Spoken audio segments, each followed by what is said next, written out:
बच्चों, आज तुम्हारा ये दूसरा क्लास है। पहला क्लास तुम्हारा कल हो चुका है, जिसमें मैंने राजनीति विज्ञान के सिलेबस की पूरी जानकारी दी हूँ। आज मैं तुमको समकालीन विश्व राजनीति शीत युद्ध का दौर पढ़ाऊँगी। श्रीमती स्वर्णता तिवारी, व्याख्याता, राजनीति विज्ञान, लक्ष्मी नारायण कन्या उच्चतर माध्यमिक शाला, रायपुर, छत्तीसगढ़। समकालीन विश्व राजनीति पहले है क्या?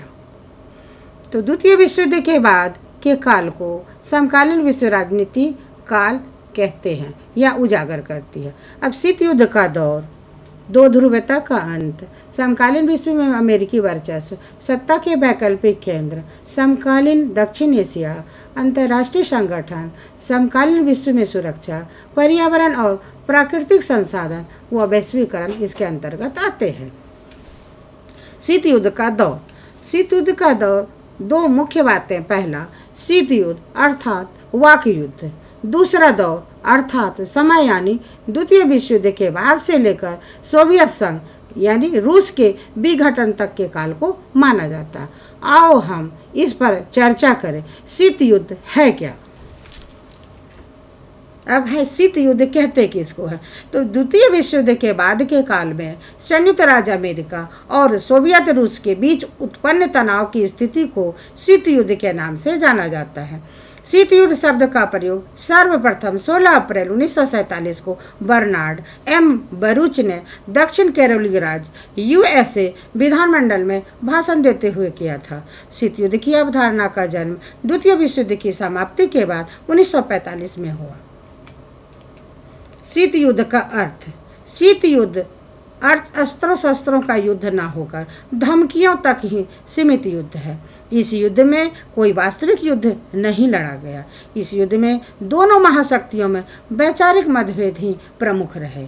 यह एक प्रकार का कूटनीतिक युद्ध था जो महाशक्तियों के संकीर्ण स्वार्थ सिद्धियों के प्रयासों पर ही आधारित रहा। शीत युद्ध एक प्रकार का वाक युद्ध था जो कागजों के गोलों, पत्र पत्रिकाओं, रेडियो तथा प्रचार साधनों तक ही लड़ा गया। इस युद्ध में ना तो कोई गोली चली न कोई घायल हुआ। अब है कि चलो, अब तो इतना दूर तक तुम लोग पहुंच चुके हैं। अब आगे की बात बताती हूँ कि शीत युद्ध में बच्चे शीत युद्ध के बारे में क्या क्या समझते हैं। तो सबसे बड़ा गलती सब बच्चे क्या करते हैं शीत युद्ध को समझने के लिए कि शीत युद्ध को अंग्रेजी में कोल्ड वार कहते हैं। तो बच्चे क्या समझते हैं कि कोल्ड यानी ठंडा, तो ठंडे में लड़े जाने वाले युद्ध को शीत युद्ध कहते हैं। लेकिन ऐसा नहीं है। शीत युद्ध का मतलब ये नहीं हुआ कि ठंड में लड़े जाने वाले युद्ध को शीत युद्ध कहते हैं, बल्कि यह युद्ध क्या हुआ था, ना अणु से लड़ा गया ना परमाणु, यानी अस्त्र शस्त्रों के युद्ध ना होने के कारण ही इसे शीत युद्ध किया। लेकिन तुम लोग ऐसा कभी गलती नहीं करना। मैं कई बार ऐसा देखी हूँ कि बच्चे शीत युद्ध के अर्थ को अच्छे से नहीं समझकर शीत युद्ध को समझते हैं कि ये ठंड में लड़ा जाने वाला युद्ध है। लेकिन तुम लोगों को मैं ऐसा इसलिए तुम लोगों को इस चीज़ को मैं बता देती हूँ पहले से कि बच्चे ऐसी गलती करते हैं। लेकिन तुम लोग ऐसा गलती कभी नहीं करना कि शीत युद्ध को ठंड में लड़ा जाने वाला युद्ध कहा जाता है। इसलिए मैं इस चीज़ की चर्चा बीच में कर दी हूँ।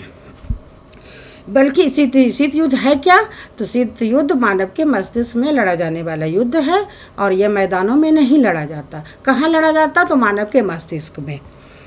क्या कहते हैं और क्या कहते हैं, यह इस युद्ध में होता क्या है? एक दूसरे को घृणा फैलाना, अफवाह फैलाना, एक दूसरों की भर्त्सना करना आदि आदि बातें आती है। लेकिन कहा जाता है कि शीत युद्ध की अपेक्षा ज़्यादा खतरनाक था, क्योंकि इसमें क्या होता, वातावरण क्या हो जाते, दूषित हो जाते और तनावपूर्ण स्थिति हो जाती, जिसमें लोगों को रहने में सहजता महसूस नहीं होती है। और मैं अंत में यही कहना चाहूँगी कि शीत युद्ध को युद्ध में परिवर्तित होने से बचने के लिए हमारा क्या संयुक्त राष्ट्र संघ का बहुत बड़ा योगदान है कि जिसके कारण शीत युद्ध को युद्ध से की विभीषिका से हम आज बच गए और शीत युद्ध तक ही रह गया। नहीं तो हम तीसरा क्या कहते विश्व युद्ध की विभीषिका को भी अपनी आँखों से देखते। लेकिन आज हम क्या कहते बहुत बड़ा धन्यवाद संयुक्त राष्ट्र संघ को देना चाहती हूँ, या सभी लोग दो